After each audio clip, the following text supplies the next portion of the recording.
Hello dear student, आज आपणो विषय है गणित धोरण 6 प्रकरण 11 बीजगणित। एमां स्वाध्याय 1.1 में आगळना विडियोमां तमे दाखला नंबर 8 सुधी जोई गया छो। आज आपणे दाखला नंबर 9 थी शरूआत करीशुं। हूँ तमने जे विडियोमां दाखला समजावुं छुं ए तमारे तमारी नोटबुकमां लखवाना ज छे। रफ नोट में लखो के फेर नोट में तो पण वांधो नथी, पण दाखला गणशो लखशो तो ज आवडशे, एमने आवडवाना नथी। तो पाठ्यपुस्तक में उदाहरणना दाखला गणो आपेला छे ते जे ए सिवाय आपणा जे स्वाध्यायना होय छे विडियोमां ए दाखला पण तमे घरे गणता रहो। शरूआत करीए दाखला नंबर 9 थी। पाठ्यपुस्तक में बधा रकम जोजो, हूँ अहींया बोलूं छुं।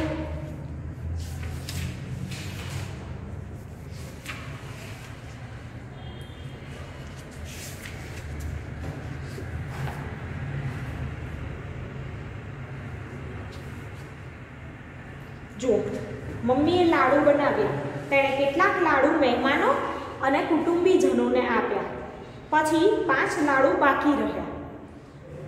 जो मम्मीए आपेल लाडूनी संख्या L होय तो तेणे केटला लाडू बनाव्या हशे।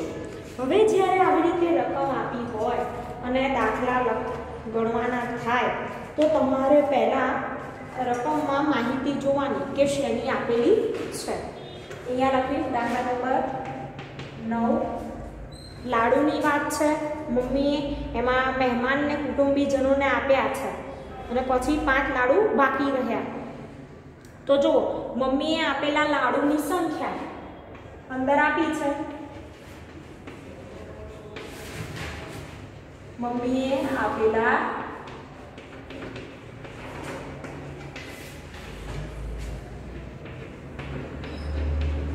लाडूनी संख्या बराबर L। हवे बाकी बधेला लाडूनी संख्या केटली छे ए पण आपी छे।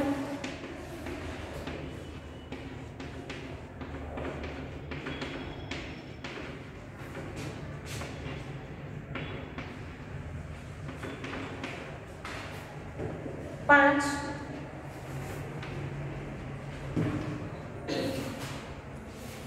तो मम्मीए बनावेला लाडूनी कुल संख्या बराबर माटे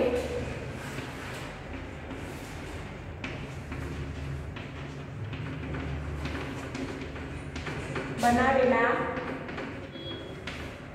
लाडूनी कुल संख्या बराबर केटली थशे? तो आपणे जोईए L वत्ता 5। L वत्ता 5 ए मम्मीए बनावेला लाडूनी संख्या थई। हवे जोईशुं दाखला नंबर 10। आम दाखला जे छे स्वाध्याय 11.1 ना ए बहु सहेला छे जो तमे मगजथी समझो तो। मोटी पेटीमांथी नारंगी नानी पेटीमां बदलवामां आवी। ज्यारे मोटी पेटी खाली थई त्यारे 2 नानी पेटीओ भराई अने 10 नारंगी बहार रही गई। जो नानी पेटीमांनी नारंगी माटे X लेवामां आवे तो मोटी पेटीमां केटली नारंगीओ हशे?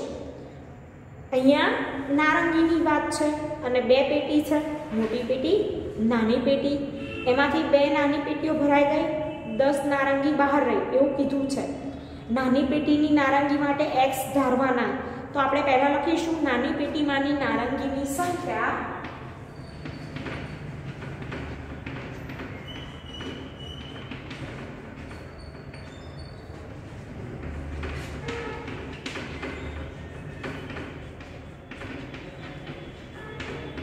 बराबर X। हवे मोटी पेटीमांनी नारंगीनी 2 पेटी भराय। डिटेल्स बधी लखवानी, पछी गणतरी करवानी।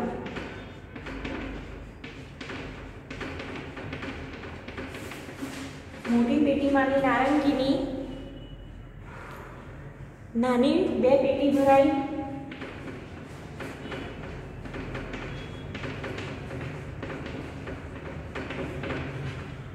નાની 2 પેટી ભરાઈ અને 10 નારંગી બહાર કાઢી અને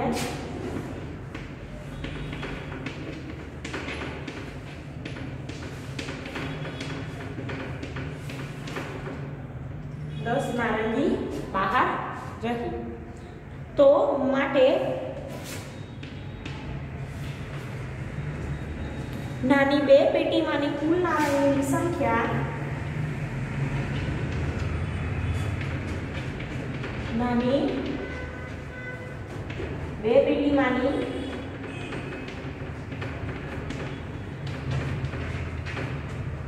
કુલ નારંગીની સંખ્યા बराबर હવે આપણે લખીશું 2 * x પેલી પેટી ભરાઈ છે 2 પેટી ભરાઈ છે એટલે 2 * x 2x એવું લખી શકાય હવે વળી 10 નારંગી બહાર રહી ગઈ છે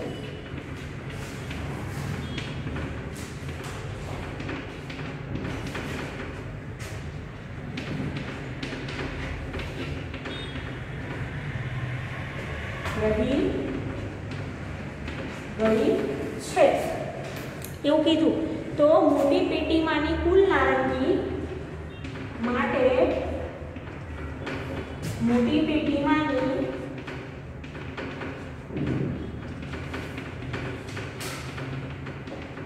કુલ નારંગી બરાબર શું થશે તો 2x + 10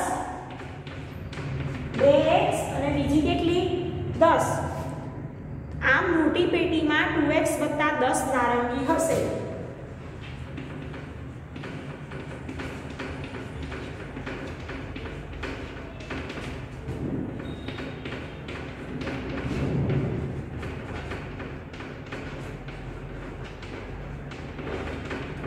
બરાબર આવી રીતે દાખલો ગણવાનો રહેશે હવે 11મો દાખલો જોઈએ આપણે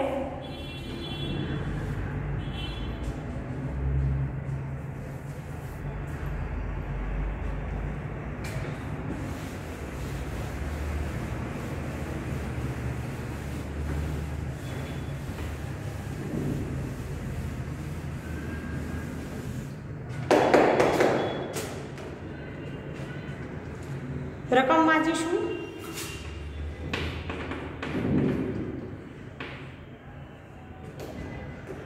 નીચેની આકૃતિમાંની દિવાસળીની ગોઠવણી જુઓ ચોરસ અલગ નથી બે નજીકના ચોરસમાં કેટલીક દિવાસળી સામાન્ય છે ગોઠવણીનું અવલોકન કરો અને દિવાસળીની સંખ્યાને આધારે ચોરસ માટેનો નિયમ તારવો A B C D હવે દિવાસળી આપી છે સૂચન કીધું છે કે લંબ રૂપે રહેલ દિવાસળી દૂર કરવામાં આવે તો C જેવી ગોઠવણ થશે એટલે કે વચ્ચેની લંબ રૂપે રહેલી દિવાસળી છે દૂર કરી દેવામાં આવે તો C બની જાય ચોરસમાંથી એ તો તમને ખબર છે તો આપણે શું કરવાનું છે કે ચોરસ માટેના નિયમ તારવવાના છે તો ચાલો જોઈએ 1 2 3 4 ચોરસ એવી રીતે નિયમ છે તો એ પ્રમાણે આપણે કરીશું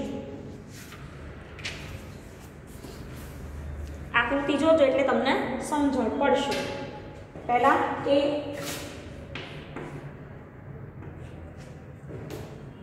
ચોરસની સંખ્યા કેટલી છે જુઓ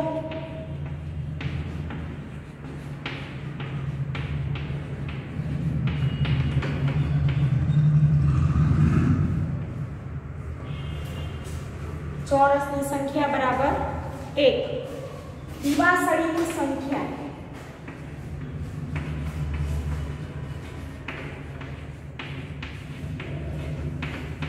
દિવાસળીની સંખ્યા બરાબર 4 એક ચોરસમાં કેટલી દિવાસળી છે 4 દિવાસળી હવે આપણે શું કરવાનું તો લંબ રૂપે રહેલી દિવાસળી દૂર કરવામાં આવે તો કેવી રીતે આપણે જાણીએ 3 * 1 + 1 3 + 1 એટલે 3 * ચોરસની સંખ્યા + 1 દિવાસળી ચોરસની સંખ્યા 1 અને વત્તા 1 એટલે લંબરૂપે આપણે દૂર કરવાનું વિચારીએ છે 1 એટલે આવી રીતે થશે 3 ગુણ્યા ચોરસની સંખ્યા વત્તા 1. હવે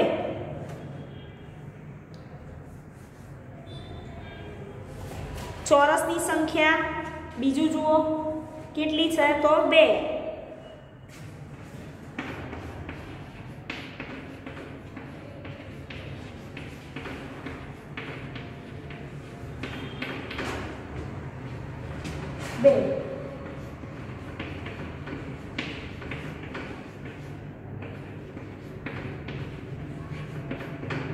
દિવાસળીની સંખ્યા બરાબર કેટલી તો 8. એક ચોરસમાં 4 દિવાસળી તો 2 ચોરસમાં કેટલી થાય?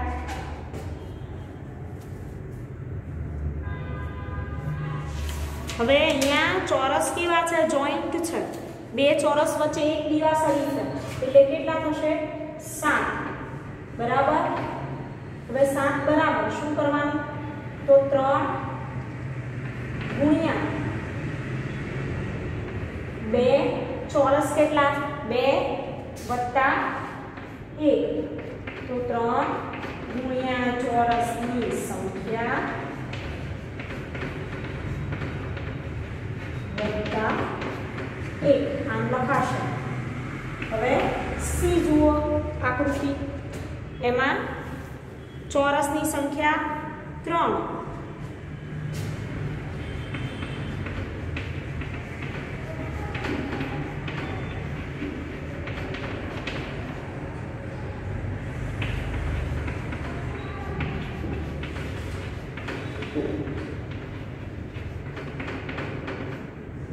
દિવાસળીની સંખ્યા બરાબર 10.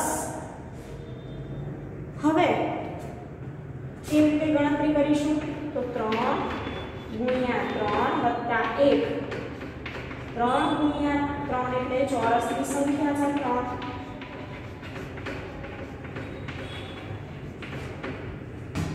3 વત્તા 1 બરાબર. હવે આગળ જોઈએ ડી.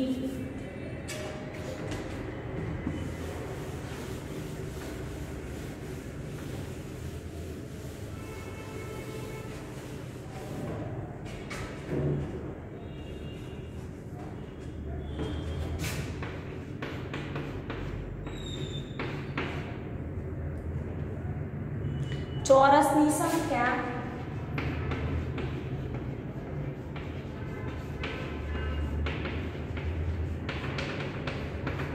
બરાબર 4. હવે દિવાસળીની સંખ્યા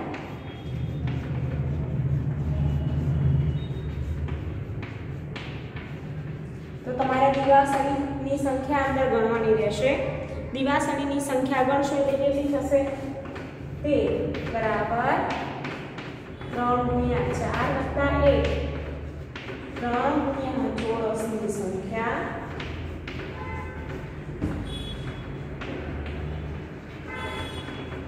વત્તા 1. હવે ચોરસની સંખ્યાને n લઈશું બરાબર. આ તો આપણે સંખ્યા લીધી, હવે n લઈશું. હવે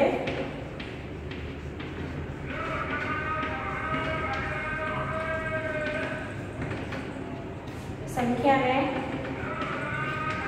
n લઈએ તો દિવાસળીની સંખ્યા બરાબર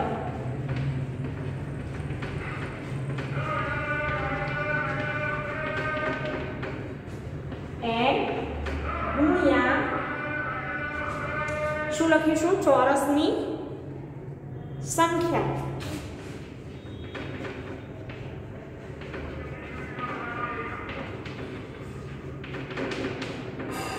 વત્તા 1.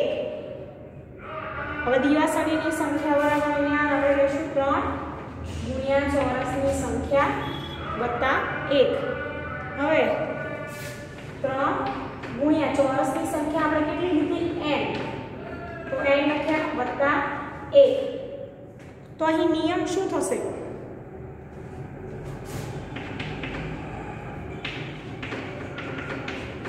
દિવાસળીની જે સંખ્યા છે એ શોધવા માટેનો જરૂરી નિયમ શું થશે? બરાબર, દિવાસળીની સંખ્યા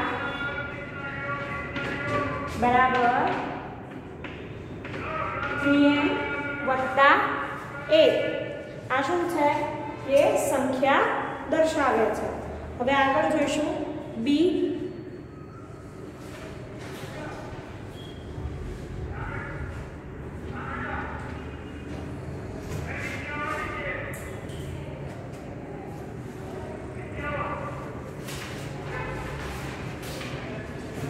હવે 11 માં બી જોઈશું.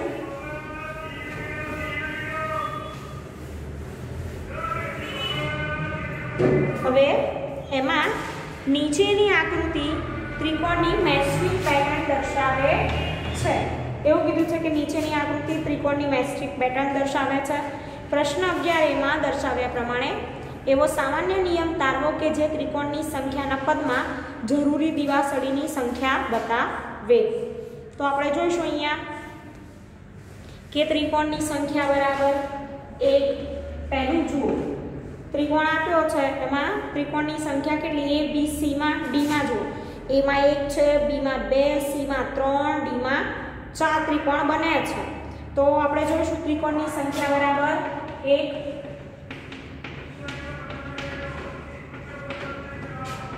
ત્રિકોણની સંખ્યા બરાબર 1. દિવાસળીની સંખ્યા બરાબર 3. હવે 2 ગુણ્યા 1 વત્તા 1. 2 ગુણ્યા 1 એટલે શું થશે? તે ત્રિકોણની સંખ્યા.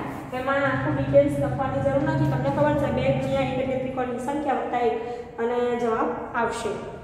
પછી જુઓ ત્રિકોણની સંખ્યા 2.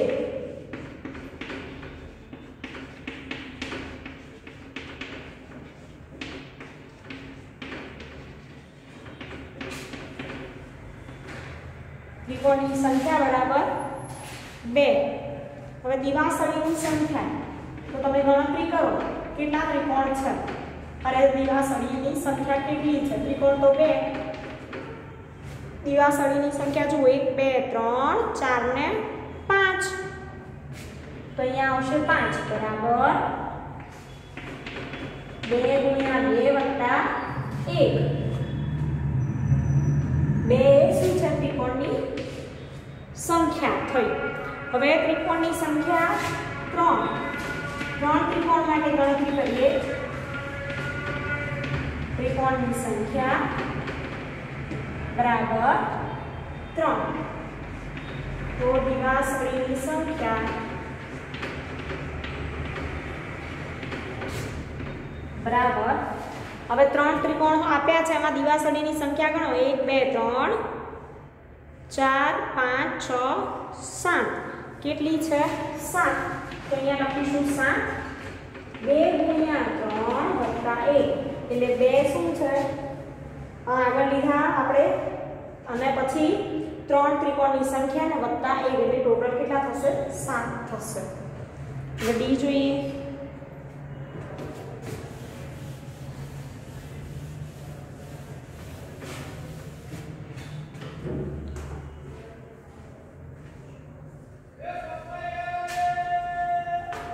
હવે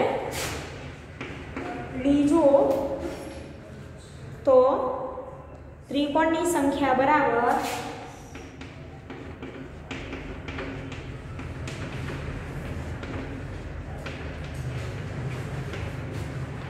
બરાબર કેટલા? 4. દિવાસળીની સંખ્યા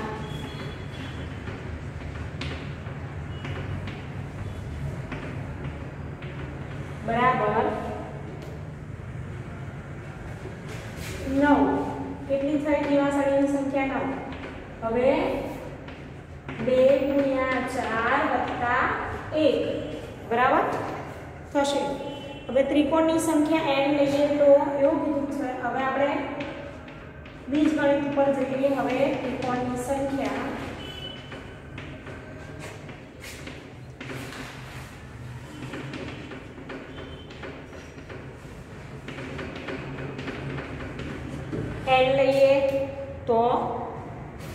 દિવાસળીની સંખ્યા